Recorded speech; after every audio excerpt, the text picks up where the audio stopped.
তো আজকের ভিডিও আমি আমার ইউটিউব চ্যানেলে মার্ভেল নিয়ে করব। তো মার্ভেল নিয়ে আজকে আমি যে ভিডিও করব সেটা হইতেছে মার্ভেল নিয়ে কি নিয়ে ভিডিও করন যায়।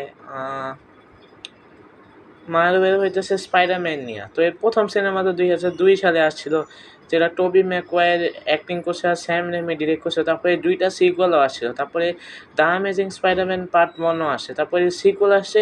এই সিকুয়েল কিন্তু মানুষে এত বেশি পছন্দ করে না। সিকুয়েলও এত বেশি ভালো সিনেমা ছিল না। কিন্তু তখন স্পাইডারম্যান এমসিইউতে আমরা দেখতে পারি। স্পাইডারম্যান হোমকামিং মানে এমসিইউর প্রথম স্পাইডারম্যান সিনেমা 2017-তে আসে। যেটা মোটামুটি কারো কাছে ভালো লাগছে, কারো কাছে মোটামুটি লাগছে। তারপর ফার ফ্রম হোম আসছে, তারপরে নো ওয়ে হোম আসছে, যেখানে আমরা 3টা স্পাইডারম্যানে একসাথে দেখতে পাচ্ছি। তাছাড়া অনেকগুলো ভিলেন্সেরও আমরা নো ওয়ে হোম সিনেমাতে একসাথে দেখতে পাচ্ছি। মানে স্পাইডারম্যান নো ওয়ে হোম ওই দিনগুলো কিন্তু কথা কিন্তু এখনও আর কি আমার মনে আসে। Signing off.